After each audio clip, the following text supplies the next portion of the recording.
Spotlight with Shadow, a Canadian dad who's got his finger on the pulse of global entertainment and sports. Each episode features unfiltered conversations with everyday creatives, musicians, wrestlers, filmmakers, and more from every corner of the globe. No fluff, just raw, real stories.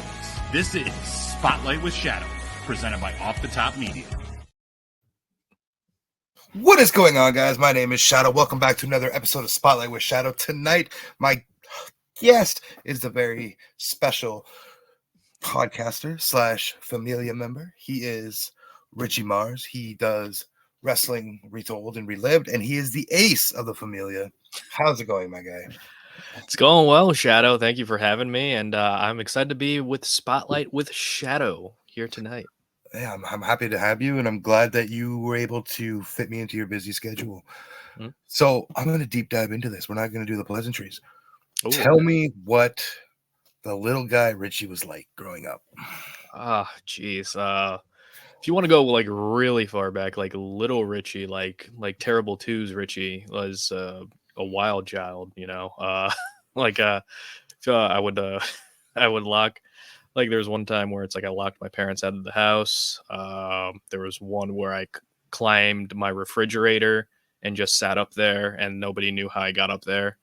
But as I turned probably like 4 or 5, I really just mellowed out and just became like a quiet, like shy kid. You know, it's like I liked what I liked, you know, where it's like I was very big into like the commercialized like anime programs, you know, Pokemon, Digimon, Yu-Gi-Oh, Beyblade, all the things you could buy. And then when I turned 9, I found a passion in wrestling. So I began watching that, and I became like, you know, the wrestling kid, you know, who would wear the wrestling shirts wherever I would go. And I was convinced by my dad to buy XLs because he said I'd grow into them, but I never got to an XL size. So Dad was looking out for me. Hey, nothing wrong with a little bit comfortability factor in t-shirts sometimes. Sometimes they do shrink though, depending on the material. So Dad wasn't necessarily in the wrong place, but no, absolutely not. So what inspired you to do content creation and podcasting? Initially, like I was out with an injury, and I'm a personal trainer, so I couldn't train. So I'm like, I gotta get like this creative juice flowing, because I used to do theater in college. I used to do script writing. I went to the city for improv comedy. I went to the city for comedic writing. So I was just like, I need a niche, you know, I need something that could like satisfy the creative part of my brain. And there are so many wrestling podcasts out there. So I said I wouldn't do one if I had thought of like an idea to at least make mine a little bit different. So the podcast came out, Wrestling Retold and Relived with Richie Mars, where I would have a rotating guest each week. They would choose the subject, I would research it, and then we just talk about it for about an hour or so. And then we would just kind of deconstruct. We could see what we liked, what we didn't like, whether we agree or disagree, just like a civil conversation, which I feel like is sorely lacking within not just the wrestling fandom, just like fandoms in general, where it's like some people have like 2 various degrees of different opinions, where it's just like mine's the right way. No, mine's the right way. It's like, no, there's nuance in anything that's in entertainment, you know? So that's the realm I wanted to do. And originally TikTok was, I'm like, all right, maybe I could use this as a vehicle for the podcast. But then I realized really quickly where it's like, people don't want to be sold something on TikTok where it's to like, this is the product that we're focusing on, where it's like, this is, you could listen to more in the podcast. TikTok's very short form. Podcasts are very long form. So I figured, I'm like, no one's going to listen to a podcast if they don't know who I am. So I figured that try to shift towards more to the wrestling TikTok personality stuff. So before I launched the TikTok page, I just used it for fun. Like I did it for like fun voiceover stuff, but I'm like, all right, let me rebrand this for something else. And so it was wrestling. So I would watch a couple of creators. Like I remember watching Wheezy, Phil Khan, Shayna, were just like the 3 that just kept popping up on my For You page. And I was just like, all right, what can I do that could be a little bit different? And I have a video editing background anyway. So I'm just like, let me use that and just kind of like tailor it towards there and try to find a groove. And thankfully it's been working out so far. So you jumped aside of TikTok, you're out with injuries. So this isn't a passion born by the pandemic then. No, it's not a. It was post pandemic. It was just pretty much like I need like something that can like satisfy me creatively while also putting into something that I've known for at that point like almost 20 years. Now I just hit 21 years as a fan. So I'm just like I want to see like if I can garner a following and how that happens and just study the algorithm, see what to do with my content like and just kind of go on from there. Yeah, I would be remiss if I didn't say, off the top was born out of the pandemic and sitting home and doing not much. Myself and Scals, I mean, we've been wrestling fans for almost our entire lives, as like you, but we had been a Discord and we were always talking and we always had this great banter and we're like, all right, let's do something with this. And well, here we are 3 years later. We're rolling. I'm not much onto the wrestling side of things anymore. I'm doing stuff like this. What in a sense still am, because I do talk to, independent wrestlers and stuff and content creators do with wrestling. So it's fun. Okay. So I want to touch back. You said that in college and high school, you were in theater. Mhm. What was your favorite part of that? And obviously the creativeness, but like, what was your favorite show that you've done and what inspired you to get into theater?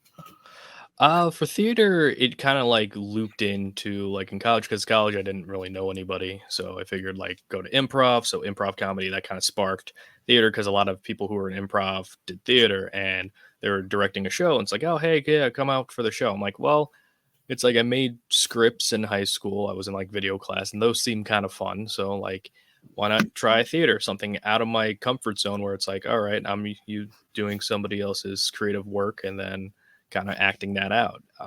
In terms of like favorite shows I've done, The Dinner Party is probably one of them. Because I feel that was like the only like major like comedic play, like somewhat comedic play I was a part of because they kept casting me in dramas. And I'm just like, and the thing is, with in dramas, I was always cast as like at least the comedic levity of the dramatic scenes.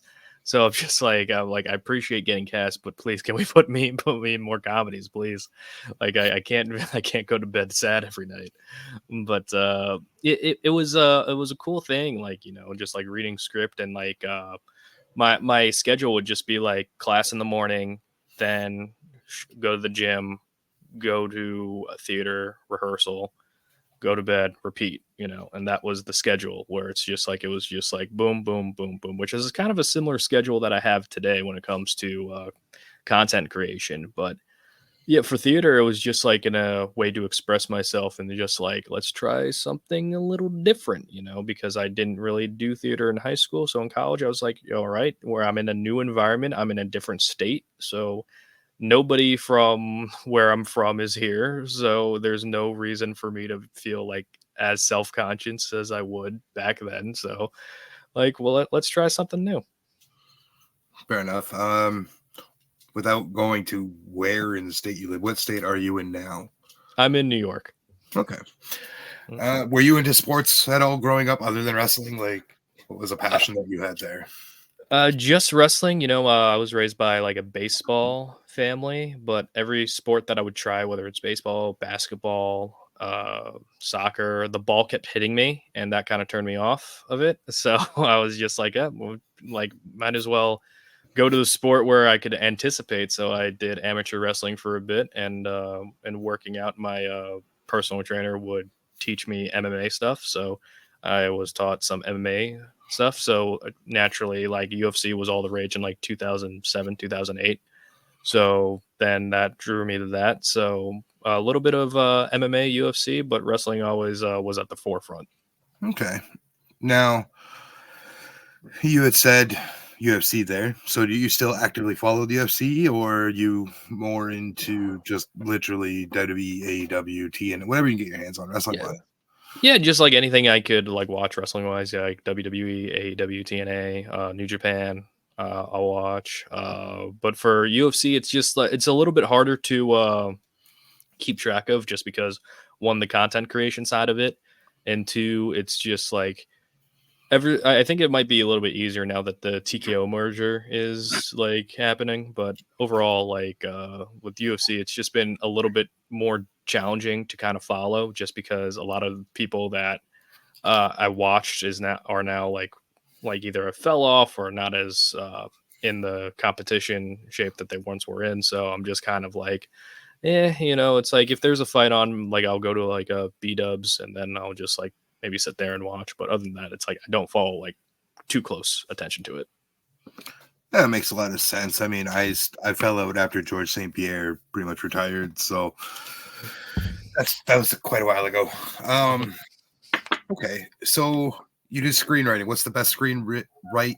Oh my god, screen print you ever wrote? I guess would be what I don't know how to word that. Well, the best script. Let's see. Not always good with words. I apologize. No, I'm not. I catch myself in videos all the time where I'm just like, yeah, that word shouldn't have gone there. That word didn't mean that what I meant.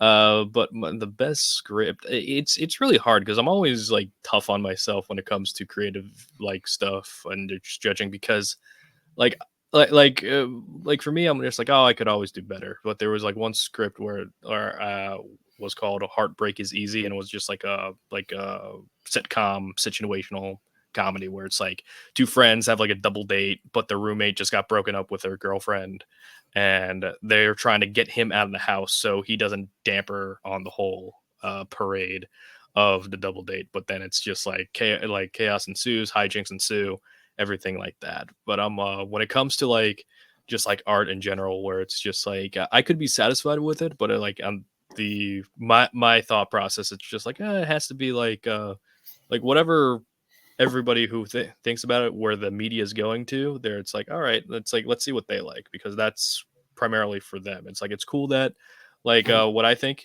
is good, and I have the confidence to say it's like, oh, like that fits my humor, that fits there. But it's like everything's subjective, so it's like I could be content with something, but if somebody says, oh, I'm not content with that, I'm like, all right. It's like different perspectives, and I like to hear everyone's perspective, whether I agree or disagree, but I at least will hear them out.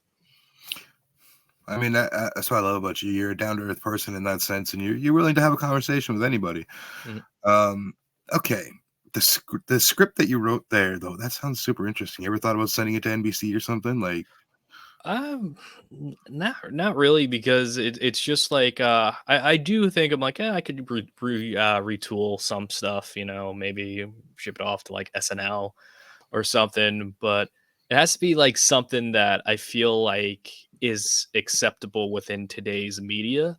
And I feel like a lot of media right now, at least comedically, is at a very big low point.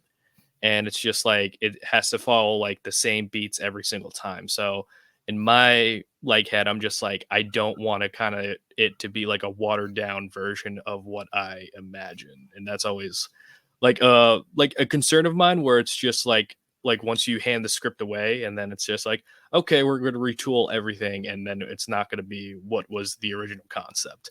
So it's like it's one of my concerns, and it's like I'm getting better at it, where it's like I'm like, okay, like you can like do what you want with your art, but it's like when you have that connection with it's kind of hard to like part and just seeing it's like, will it be in the right hands, will it not be in the right hands? So it's like it's kind of like a yin and yang effect. Fair enough. You said you're big into comedy stuff. So where do you draw inspiration when it comes to comedy? Probably Whose Line Is It Anyway is a big one, and just like I remember watching that as a kid a lot. Just like different stand-ups, like Gabriel Iglesias was one, Kevin James was another one. Just my sense of humor is all over the place. So watching like animated comedies, like I've been watching like Smiling Friends, if you ever seen that. Like I think that's really a fun show. It's on Adult Swim. It's like 15 minutes like per episode or so, and it's just like it's like a mind trip, but it's also like a wholesome kind of mind trip, because these are two guys who are just trying to make people smile, and then just like chaos ensues. And I'm very big into like dialogue heavy comedy, where it's like the words are what make people like laugh, and just like the situations in general. Like you could drop somebody in like any situation, and it just like the scene writes itself. It's kind of like two guys who are trying to get in vacation in an airport, but they didn't book the hotel because they thought the other one was going to book the hotel, and then the dialogue kind of amps it up from there, and it's just like one of those relatable situations that kind of like anyone could get into and anyone could relate to, but is being like putting up more in that like comedic realm where it's just like everyone's been here, but let's see how we could raise that bar to another level of funny. So in a sense, you would like the Wayland Brothers kind of style of comedy? Yeah, I think that would be a good way of putting it. Because those two are very, really, basically what you just described, right? They're very situational comedy, and I think it's great. Like White Chicks, for example. Mhm. Are you a gamer at all? Here and there, I'll play some games, but it's usually like not like FPSs or anything like that. Like occasionally, like I've been getting into Ace Attorney, so that's where my mind kind of like goes off. So it's kind of like a trying to think what the genre is. It's like a visual novel. So it's pretty much like a point and click, like detective game, lawyer game. Like, of course, Smash Brothers is I always play an occasion. Wrestling video games, of course, is a staple. And probably like Kingdom Hearts, like that kind of like genre of game. So that's where my wheelhouse is. I'm like not like a huge gamer, but it's like I'll occasionally play it every once in a while. Okay. So you mentioned Kingdom Hearts there. How do you feel about them finally kind of bringing this to an end with Kingdom Hearts after 14 long years? Well, I've been a Kingdom Hearts fan like fairly late. Like I first got into Kingdom Hearts in 2014, so it's like I didn't have to wait nearly as long. But it's Mhm. like the wait is still kind of there, and it just kind of seems like they're kind of making up the story as they go along. But as long as the combat's fun, like I'll still like go back and play Kingdom Hearts 2. Like I think the combat is probably the most fun combat that I play in a video game. So, and plus, like the Disney character cameos is pretty fun, and just like because it's so out there with Disney being combined with Final Fantasy characters, so it's a it is a trip to play sometimes. Before I go into my next part, let me ask you, where did you become a part of the Familia? Like, where does this story start with you and the Familia? It's really linear.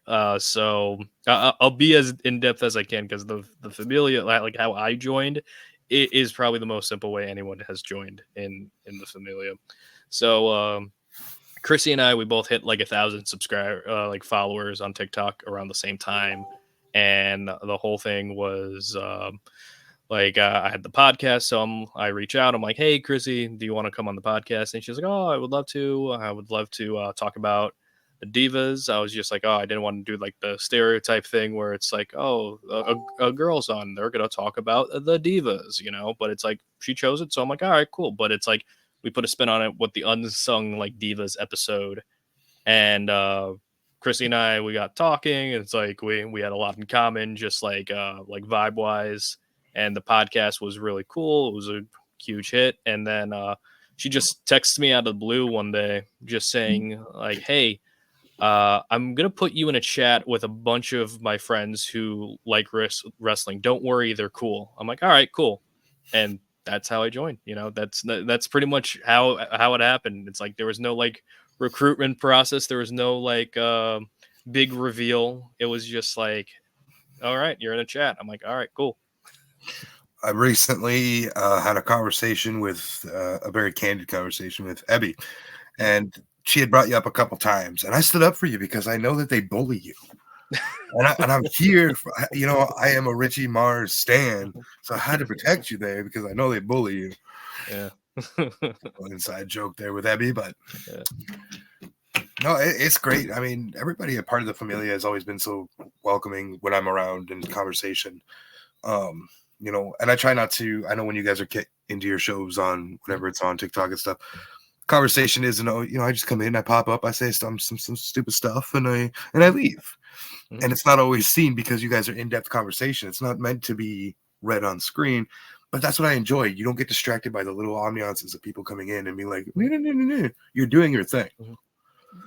Yeah, it's just like everyone has like their vibe that they bring to the Familia, and it's pretty nice because it's like everyone like has like different reactions and different opinions on everything, and then it's like you could get like into a real conversation. And I think that's what kind of like separates us apart from a lot of personalities on Russell Talk, if you want to say it.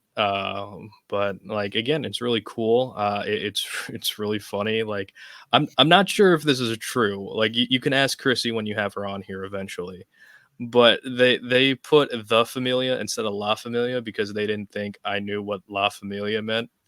So and I'm just like, I got kind of like slighted. I was like, I know what it means, but it's like I'm not sure if that's like the real reason or that's the joking reason they told me. So I was just like, oh boy. But again, it's just like one of those things where I feel like my role in these conversations with the Familia is more like for more levity because I feel like a lot of people take a lot seriously. Like I could take wrestling seriously a lot too, but I feel like it sometimes people like get into it a little bit too seriously, and like people get inside like the drama of like whatever it's like Wrestle Talk or just like in the wrestling like stories in general. They'll be like very serious, and for me, I'm just like, look, I've watched this for 21 years. I went through a lot of different eras, and a lot of those eras weren't great. So it's like I'm still gonna like ride or die for wrestling. So it's like even if it's a decision that I 1000% don't agree with, it's like it's not gonna make me like hashtag cancel the WWE network or anything like that. So it's just not. Ye- Oh, that's a whole thing in itself. But you had touched on a couple points there, and that's the reason why I stepped back from TikTok creation. I just post random stuff and I leave, Mhm, or I'll pop into a live here and there and be like, hey, mhm, prove a life kind of thing. Um, but I gotta ask, you are a part of what we consider Wrestle Talk. mhm. It's a different era now than when I first got in there. What is a message you'd like to send to Wrestle Talk? And then I have another question to follow after you've done delivering a Mhm. message to Wrestle Talk. Uh, have fun. We're here for a reason. It's just like I feel like we forget that wrestling is supposed to be fun, and whether we agree with the creative or opinions, or if we disagree with it, it's just like that's what wrestling is. It's entertainment, and to kind of like throw your head away just because someone either doesn't agree with you or you don't like a decision that's been made, you don't need to have these over the top outbursts. I understand in this day and age when it comes to social media, the over the topness is what kind of draws. And that's like one of the big things that I wanted to kind of separate myself, like Wrestle Talk wise, because I feel like a lot of people were putting on more personality. Like it kind of seemed like they were forcing aspects of their personality that it's like, that's I feel like they're just kind of just performing a character, and I'd rather it not for me not to be a character but just to be me upturn the knob to 11. That's the biggest thing. I mean, Pat. I know Mhm. Pat. Me and Pat are similar in that sense. We hold our own and such, without mentioning names because I don't do that here. The reason I kind of backed away from Wrestle Talk is after the passing of Wyndham. Had nothing to do with me wanting to back away. It was certain people that drove me insane, Mhm. literally insane. Because, like you said, they make something and they turn up that personality too much in the wrong direction. And I know people that weren't fans of him that are suddenly bawling their eyes out. They literally said they don't like him, they hate him, they don't want him around. Mhm. He passed away, and then all of a sudden it was the fake bull tears, and I just couldn't do it, and I just backed away. Mhm. That was my tipping point Yeah. to leave. I think what helps me in Wrestle Talk is, and this is gonna sound weird, I legitimately don't know what's going on. When it comes to the creators, like I told you, the people that I watched before just to see like what's drawing them to the For You page, but I don't know like what they do with their content. Like I know like the nicks and crannies, like Wheezy, Santi, Conman, they do like the streamer thing. Mhm. They do the Twitch, like they do the Twitch like live reactions, and I try not to do like live reaction stuff because I'm terrible at them. Like I just feel like, oh, that's cool, and that's my reaction. But it's just like I know, like I'm not like in depth where it's like I don't know every creator and I don't know like all the controversy. Like it won't hit my radar. I'm literally there just to kind of post, and then if somebody tags me, I'll like it and then I'll watch it. But other than that, I don't know what's going on within Russell Talk. Like when it comes to like the personalities within Russell Talk, like I know like a good amount of them, like from just like different lives and different like interactions I've had. But other than just like those couple people, like I'm not like in that Russell Talk bubble. And I think that's what kind of helps me in that I don't really know what's happening. I mean, I don't blame you. I fell into that Wrestle Talk bubble, even though I always said I wasn't ever a part of it. I'm just here because I talk wrestling. Mhm. I didn't ever consider myself a Wrestle Talk content creator. Never have, never will. Mhm. Just the way I roll. But I got to ask, because I just asked about the Wrestle Talk side of things. I Mhm. don't remember if I've ever seen you on Twitter, but I know you have Instagram. Mhm. What do you take away from the IWC? The IWC in general, like I've always been like an observer, and I haven't really been a creator since like last year, pretty much. And just the IWC in general, again, it's like anything; it's a mixed bag. There's going to be a lot of loud voices, and usually the loud voices are the ones that you're going to remember the most. But there are several reasonable takes like on there, but they get clouded into the over the topness of whether it's like the us versus them mentality, which I think a lot of wrestling fans do have because they thrive on conflict.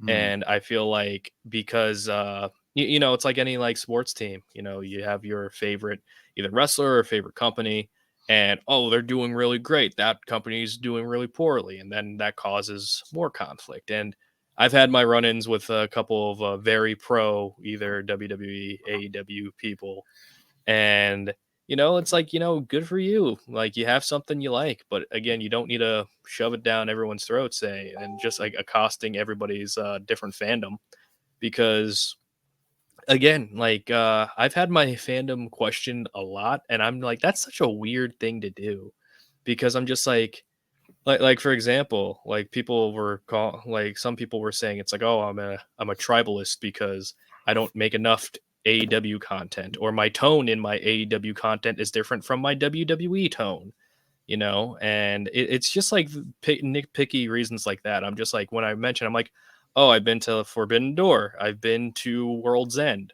and like literally somebody said, no, you haven't. I'm just like, I have the proof, like on my TikTok page, and they're like, no, you haven't. I'm like after that, it's like, what else do you have left to say? It's like sometimes like these conversations are running in circles a bit. Like I'm open to have a conversation with anybody, and it's like some people would say it's like, oh, you said this was better than that. I'm like, sure, show me the proof and I'll admit it. And they won't show me the proof. They'll do everything but show me the proof. They'll call me names. They'll say X, Y, and Z. I'll put out an opinion. I had somebody say that they called me tubby and I had a receding hairline, both of which I don't have. So it's just one of those deals where I'm like wrestling like clouds so many fans' realities where it's just like online isn't a real place. After I post, I do my real life stuff. And I'll like, and if someone brings up an interesting comment, I'll respond to you, and that's how discourse works. Maybe you'll reach an understanding, maybe you won't. But if you don't discuss your ideas in a thought provoking way, then you're just kind of wasting time. No, 100%. I mean, I'm actively not a fan of Bianca Belair. Mhm. It has nothing. I believe she's very talented. I believe, Mhm. she's a great athlete. I Yeah. just don't like her. I've been called racist. I've been called this. I've been called that. And I'm like, because it has nothing to do with her skin tone, for one. Mhm. I don't like her booking. Right. Yeah. And I'm actively known to, throw garbage at AEW products because I feel like it's WCW fast forward. Mhm. But I digress. I call it a major indie and I stick to that. But I Mhm. have, like you, I have been to, Forbidden Door. I seen arguably the best match in my lifetime, and I seen Hogan and Rock live. And I got to watch Kenny and Ospreay. Like, that was a match I got to see at Forbidden Door, and I called it the match of the year, and I watched everything that year. Yeah. But no, I'm not allowed to say that I thought it was good. So I get what you're saying. There is a lot of tribalism for no reason. Like what you like and move on. That's all you can do, What is the biggest issue you would say you faced thus far in your content creating journey? Yeah, I don't want to be like that guy and say like I haven't had any issue, because it's just like I think like one of the biggest challenges is just the algorithm, because it's always changing and you're not sure like how it's going to swing, because sometimes the algorithm is very favorable, other days it's like kind of like pulling teeth. But then like you remind yourself, like it's almost like, all right, it's like you post one video, it's like, all right, it's already out there, that I've done what I could. It's like people are going to watch it, and maybe it will get pushed, maybe it won't get pushed, and it's out of your hands at that point. I could be disappointed. It's like, oh, I really like that video. I'm sad that it won't go, but it's at the same time, I'm like, look, I already made it. I made it. Boom. So it's out there. It's like sending a letter in the mail. I'm not gonna see it. I'm not gonna see it. You're not gonna see how it was received. You're letting it go into the world, right? Like, yeah, but it's like I could be like, it's like, oh, I've worked so hard on this and this, that, and the other thing. I'm like, but here's the thing: everyone works hard, within like the content creation realm. Some work harder than others. Some people work harder than me and don't have the following that I've accustomed to, and some people work less than me who have a greater following. It's all about a lot of luck. It's a lot of luck. It's a lot of stuff. But I figured, for me personally, if I'm consistent and I kind of just stick to things where it's like, okay, maybe I could post here where traction is going to be a little bit more heavy, and then when that happens, I could kind of ride that wave a little bit. Like I did one with the Cody and Roman segment, and now it has over 80K views. So it's just kind of like, you gotta kind of like take a chance and being like, if I post here, and then we could kind of like go off to the races and see how other videos react to that, and see who's popular and make videos on that and kind of ride that popularity so it could reach out to more people. Yeah, that makes a lot of sense. Like, for me, I do these interviews. I think I do a good job. My guests enjoy the conversations. Do I get all the views that I want? Maybe not. But hey, like you said, it's how you put it out into the world and how it's received. The algorithm is a funny thing. Take what it wants, and it's like a tornado, if you will. Yeah. Very unpredictable what's going to happen next. Yeah, it's just kind of like, it's a lot of luck. It's a lot of luck, but it's like sometimes, like if you say the right thing at the right time, it's going to gain traction. Or if you say the wrong thing at the right time, that's going to gain a lot of traction. I mean, see, this is where it gets complicated, right? Eric Bischoff said it best: controversy creates cash. So if me and you just sit down and do this interview, and I drop some really not so good stuff, and I say a lot of backwards thinking conversations, if you're going with that, what's going to happen? This interview is going to pop up, and they're going to nitpick every piece of that conversation with me and you because of wording I used, and it's going to get the most negative reaction possible. I did like a little experiment. I didn't tell anybody this, but I posted some AEW videos. I posted 4 like what would be considered like positive content, and then 1 critical one. Guess which one got more traction? The critical one. Of course, because again, people, whatever you like in entertainment, the quote unquote negative one is always going to surface more traction. Or if it's just like a hot topic of discussion, like the week we're recording this, Jey Uso won the Intercontinental Championship, And that's been a hot topic issue because there's a lot of people who either really like the decision or really disagree with it. And that just kind of breeds more conversation and thus more traction. So you kind of have to see like how the landscape's going, and then you kind of be like, all right, and it's like, what can I add to this conversation, if anything, and try to put my own spin on it that people can either like agree with it, disagree with it, and then you make more content from there. That's a perfect segue to what I want to ask next, because I touched on this in a recent live with you. Linkin Park. It's a perfect segue into this conversation. Mm-hmm. What's your take on the new era of Linkin Park? I do not care. No? Because the video you're referencing is the one where it's like a little short skit where it's like No. Okay. I'm sorry to cut you off. Oh, When yeah. I joined your live, and you and Ebby were live, and I brought up Mhm. Linkin Park, and you said, "Oh, I have an opinion on that," and Ebby agrees, and that was kind of the end of the conversation. Yeah. I don't remember that live. What was that, me? It was you. I don't really care. You know, Oh, it's just like no. Like it's like good on them, you know, they're continuing. Again, it's not my art, you know. Who am I to criticize well, the decision? I'm a big Linkin Park fan. I literally have the entire band, the older band. I'll put it that way. Mm-hmm. Signed autograph picture on my wall. Chester, Mm-hmm. everybody. A lot of people are failing to understand. It wasn't called Chester Bennington and Friends. It was called Mm-hmm. Linkin Park. No, yeah, exactly. It's kind of like not kind of like, but it's like similar. Like I remember hearing the story of Saliva. Like their main vocalists left to do other projects, but they still kept the name Saliva. And you know, it doesn't sound like the old Saliva, but it's like I understand people's like either frustration or just like hesitation on the new singer, but at the same time, it's like I said, it's like it's not my art, you know. It's like I could either like or dislike the decision, but at the same time, it's what they want to do. So who am I to get in the way of that? My biggest topic I like to use when I talk about this conversation, because I brought it up with a couple guests so far.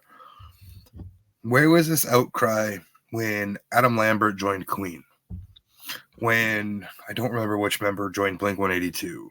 Mm-hmm. When AC/DC brought in whoever it was? Like, why is it Linkin Park is different from everybody else? Why can't they move on with their artistic views? I think it's more of since social media has been more and more integrated into our society as the years go on, you're going to see a lot more opinions that are going to be like in your face, whether it's on Twitter, whether it's on YouTube, whether it's on TikTok, whether it's on Instagram. You're going to see a bunch of different opinions from that. Yeah, well, some people don't really need to be on the internet making these opinions, but I digress. I'm not a nice guy all the time, or ever. Yeah, you treat me fine. That's all I care about. Before I dive into a little bit more conversation, wrestling retold and relived with Richie Mars. You're probably not going to want to answer this question, but I'm going to ask you, what is your favorite episode and who is your favorite guest? Oof. Favorite episode. I want to answer that because I don't want to like burn any bridges. I'll tell you some of the episodes I'm most proud of, which I guess constitute as favorite. But it's like I'm proud of a couple. Like there was one recent one where I'm toying with the idea of making it a YouTube series of like Steve Austin taking his ball and going home, where it's like a narrative piece where it's like it goes into all the different perspectives around that time from Steve, from JR, from Kevin Nash, from Scott Hall, from everybody in that time period that was building up that Austin walkout of poor creative.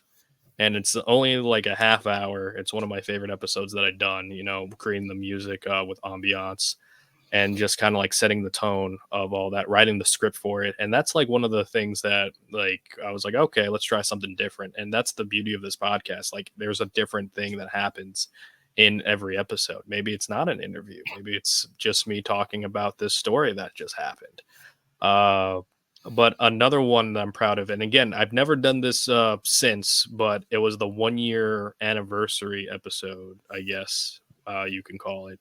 And it featured me being the moderator. And I'm just like, it was one of my dear friends, Mr. Seth Sational, who's on a couple episodes of the podcast, Mr. Seth, as I call him, Phil Kahn, Laugh, and James from Ruthless Talk. And it was two people on the side of who wants to face Roman at WrestleMania. It's either Team Rock versus Team Cody. So like Phil and Laugh were Team Cody, Seth and James were Team Rock. And this happened before the Rock, you know, taking Cody's WrestleMania spot, you know, before that Rumble. This happened like the week or two before. And I call it the most civil debate in wrestling history, because there was no outbursts, there was no yelling, there was no "you're wrong because of this." It was just like four guys who had their opinion on the situation and their reasons why. And I feel like more conversations should happen like that within the wrestling realm.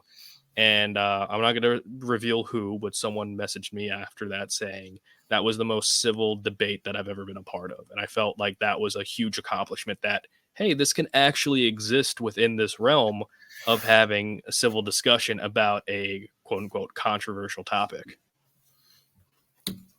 Yeah, I feel like you said, and we alluded to earlier in the interview here, the world lacks that. Just more, not even just in the wrestling world, but the world in general. Mm-hmm. A lot of things can be fixed by a simple conversation. They really could. They That's the crazy thing. It's pride is a heck of an emotion. It's a heck of a feeling, and I feel like a lot of people have that a little bit too much sometimes. I can somewhat relate with that, because many of you know I'm a hockey fan. Being from Canada, I cheer for the Toronto Maple Leafs, arguably one of the most hated franchises in the entire NHL. Mm-hmm. I'm not the typical Leaf fan, though. I will let you speak, and most of the time I'll probably agree, because the team around that they built, whatever, I will agree. Not good, but it's hard to find those. So you brought up the controversial subject, and I asked you before we started this, and I'm gonna now ask you. Chris Benoit, very controversial figure in professional wrestling.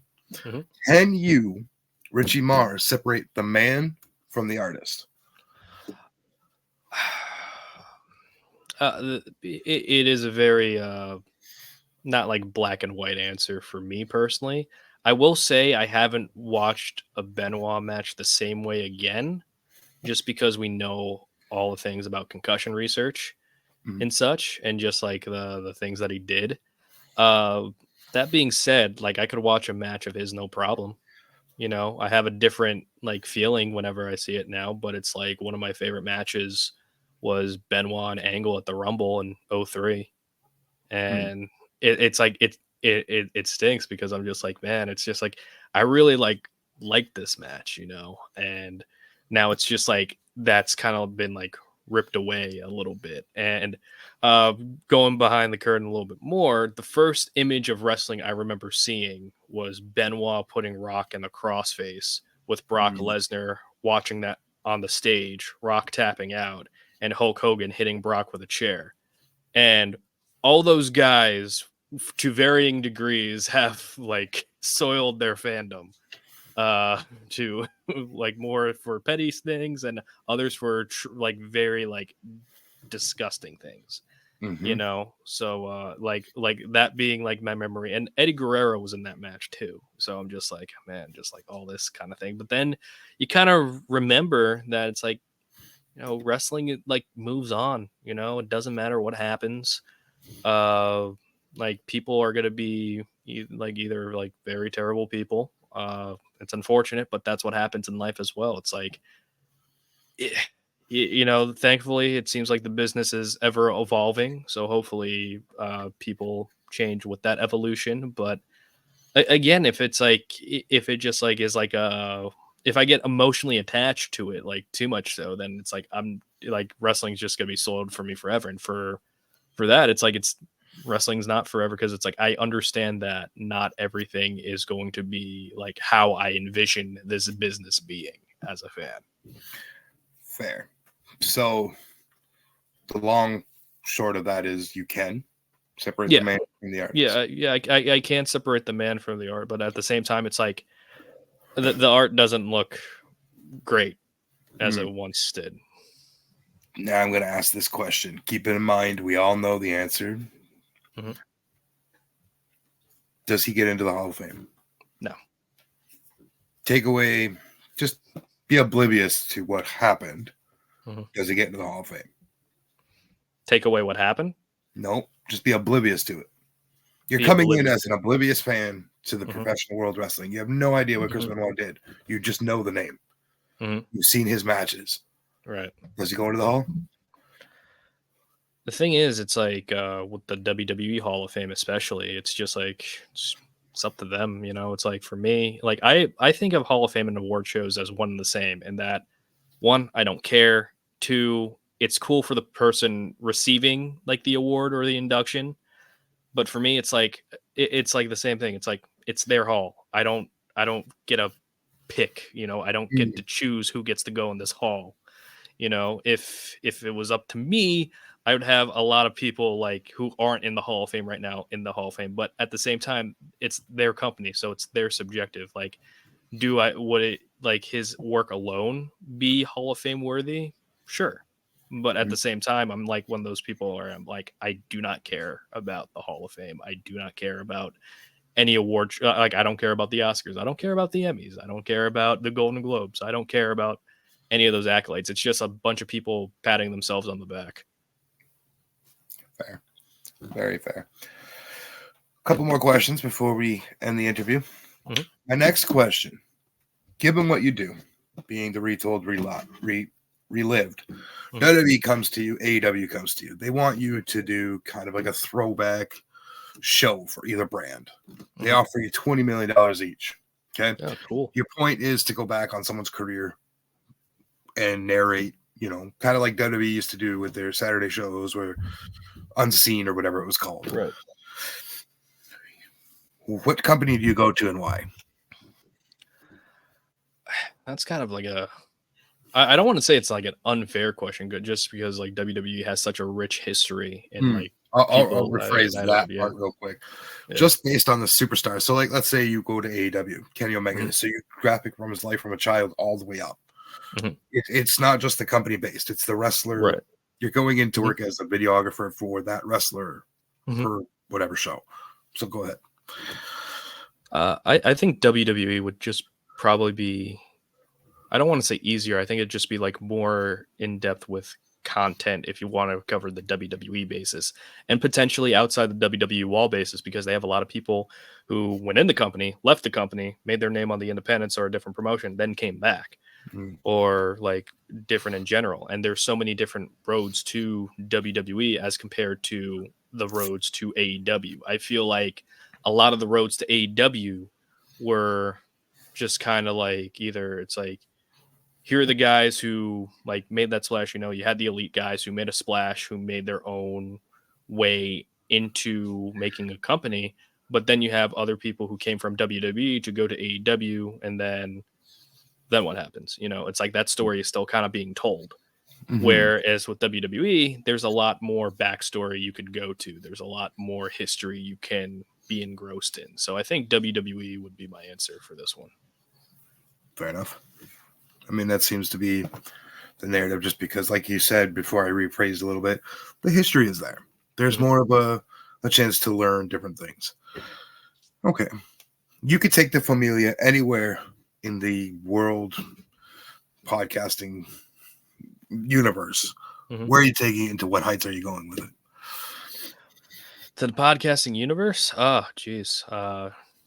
It's just I'm a big believer. It's like there's enough room at the mountaintop for many people to be up there. You don't need to throw boulders down to other people climbing up. So with that, it's just like let the work speak for itself. We're gonna go as high as we possibly can for people who want to do this for fun. That's cool. If people want to take it seriously, that's cool too. We're gonna have all different walks of life, kind of like treat creation either as a cool hobby, a friendship thing, uh, possible content creation career thing, or maybe all three. Other than that, it's just like we're just gonna ride the wave, see where it takes us, and maybe it will take somebody one way, it'll take somebody another way, but that connection is still going to be there. I love that. And I love the way you said that. There's enough room at the mountaintop for everybody. I use the phrase, I want to see people eat. Mhm. Not necessarily at my table, but I want to see you eat. Mhm. I surround myself with good people, aka the Familia, aka my guys here Off the Top and Rivet City Radio. I know what I'm involved in, and I keep it that way. Mhm. I don't need the outside waves bursting through. Yeah, Go ahead. no, it's like it's like competition is great for anything, but also it doesn't need to be competition. It could just be like, hey, look, it's like you did that. That's awesome. You're on this show. You're on Spotlight with Shadow. That's awesome. You're over here. That's awesome. It's like the more support that you give to people within your, I guess, realm as you can, the healthier space that it's going to be. And I feel like there will be people, I haven't come across them yet. Everyone who I've contacted with, very super people, but there will be people who just want to keep a spot for themselves, and that's fine. That's what they feel is best for them. For me, I just go by the rule of my work will speak for itself. Cream rises to the top. And if I can help people come up with me, then that's awesome too. Most recently, like I had someone approach me because I had commented on a Familia post that you guys were looking for some people to interview. Mm-hmm. And I was very forthwith in throwing some names at you guys. Mm-hmm. And I had someone ask why. And I said, they're competition, sure, but they're also people I respect and I want to see do good things. So to me, it's a no-brainer to put the hands of great people I call friends now and you guys friends together to make some content. Like, it doesn't hurt me. And I just want, you guys to meet somebody new and get some exposure too. Like, there's nothing wrong with that. But there's too many people in the IWC, Wrestle Talk universe, whatever other universe people are involved in that are just too, well, they're my friends, but I'm not going to help them. Why not? What's the worst thing that happens? No, yeah. And the thing is, it's just like a lot of people are very, I don't want to say like drama ridden or paranoid. You know what I mean? It's a lot of just like people are afraid to get things taken away from them. I think that's the big fear. Whether it's success, whether it's friendships, whether it's just like wanting to keep things the same, whether it's momentum, a lot of people are just going to try to like, they're going to be people who try to like kind of wedge in between things. They try to wedge between emotions, feelings, what have you. And the thing is, I can only speak for myself. I can't speak for anybody else. But if somebody like interviews somebody, or they'll be on like a different show that's high profile, or they'll be in contact with somebody that can further them, good for them. I'm not here to be a roadblock. I'm here to be a support system. And whether they want that support or not, that's cool with me too. It's like I'm just kind of here just trucking along. It's like I put my nose to the ground and then I just kind of just do my work. I'll do my thing, and I've been contacted by some cool people to collab with, and such as yourself. And it's just a blessing to me that people actually like care what I think about, which is really like weird because like a year ago I only had about 500 followers, and now I'm closing in at 5,300. That's So awesome. You're so doing it's well. just like like for me, it's just like you just kind of like again, if you're confident in your work, it's going to show one way or the other. It doesn't matter if somebody leapfrogs ahead of me or not. It's just like I know what I can do. I'm confident in what I could do, and I will get to whatever goal I want one way or another. You're never going to see me disrespect the Familia at any point, and I wholeheartedly mean that. I have no issue with you, and I don't ever see an issue with the Familia or you personally. I'm always going to be cheering you on. I want you coming up that mountain with me. I want you with that table maybe right next to me. You know what I mean? Like, I want to see my friends do well and succeed, and I'm always going to make that thing. I always like to point out, I started this series. I interview a lot of independent wrestlers. Support your indie friends, support your indie podcasters, support everybody that's trying to make something of themselves. You never know. I might only have 2 followers, whatever. I might have 5,000. I might have 5 million. I'm still going to be the same person I am. Yeah. You know, Right? it's like the number shouldn't change who you are, you know? Unfortunately, we see that too much in what we do. And it's a sad thing. Yeah. There was another question I had, but I forgot it now because I was just so taken away with that. Was it wrestling related? No, it wasn't actually. Familiar related? No. Might have been. Just wait till I break away, start my own faction. You know what? I actually did remember. Yep. You know, I owe it to the Familia in a sense. I recently, at the beginning of this season, I interviewed Alex Kane. And that's thanks to you guys because I was able to engage with him via a Familia show. And me and him touched base after that, and it rolled into this. This is what I'm trying to explain to people. We all can work together, but still be competition. But I don't look at it as competition. I just look at I'm doing me, you're doing you. No, yeah, that's exactly how I see it as well. You know, it's like it's not really like I don't really see it as competition. You know, it's just like, look, good for you. You got Alex Kane. That's like good for me. I got Alex Kane on Alive, and it's just kind of like, look, everyone can thrive. You know, there's enough room on the plate for people to eat. You know. Exactly. You know, like you said earlier in the episode here, once I get off here, I have a normal life. You know, I'm a dad of, 4 children. My life is busy. This is my escape where I get to just kind of be more of my own personality than the dad side. Right. So this is my fun. All right, Richie. This has been great. I'm going to have you back on eventually for some Tea Time with Shadow. Oh, nice. Which is a project I'm working on.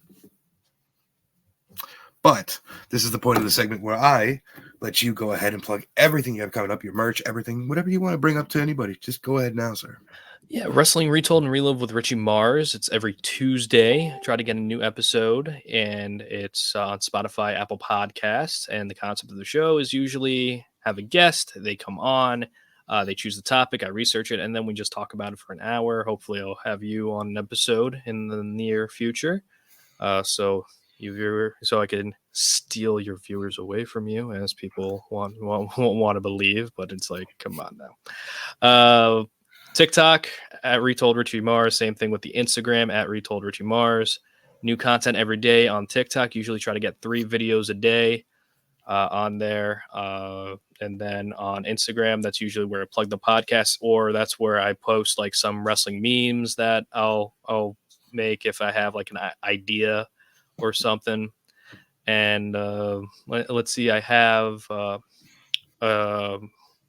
I work with a YouTube channel called NoSo Wrestling Connection. The NoSo guys, I'm there usually once a month when there's a PLE for WWE. I talk about a match with one of the hosts and creators, Ryan, and we just talk about the match that's going on. I'm going to be not sure when this is coming up, but I'm going to be on a Bad Blood post show with Snug Wrestling, so that's going to be pretty fun. Just a lot of good things. Keep it posted. On TikTok, I'm live twice out of the week. I do Tuesdays, the Untitled NXT live show, where it's me for the first hour, and then I bring on some viewers for the second hour. And then on Friday, it's the SmackDown live with me and Pro Wrestling Wizard Doug Brand, and we just talk about what's going on with SmackDown. and we just kind of just have a fun time. It's a fun vibe. It's not as formal as I'm being right now. It's a little bit more loose because Doug and I have no idea how the Familia hasn't canceled our show yet, because we're just like a destructive force together. We call ourselves a tag team within the Familia. He's the enforcer. I guess I'm the ace, and then we're just all over the place. You got some merch too, right? You plugged that? Yep. So runtheropes.shop. That's the store that BC controls everything. Comp some Richie Mars merch. We got some t-shirts. We have the Captain Charisma, which started as a really silly joke that I can't believe I convinced him to put not one but two shirts based on that. One being a Charizard, and then one of my favorites is the digital Richie Mars t-shirt that's like very 80s-esque. And there's the Tata for Now shirt. That's the Fight Owens Fight shirt, but it's Tata for Now because that's what I say at the end of every podcast / live that I do. And it's like get some of that. Use the code HOTTAG15, save 15% off. And yeah, hopefully I'll see you wearing a shirt. And the sky's the limit. Ladies and gentlemen, that being said, this has been an episode of Spotlight with Shadow. I'm Shadow. Thank you, Richie, for your time. Make sure to check out all things Familia, all things Richie Mars, and tune in to every episode and support everybody you possibly can, because you never know whose day you're going to make. That being said, I'm Shadow. Good night.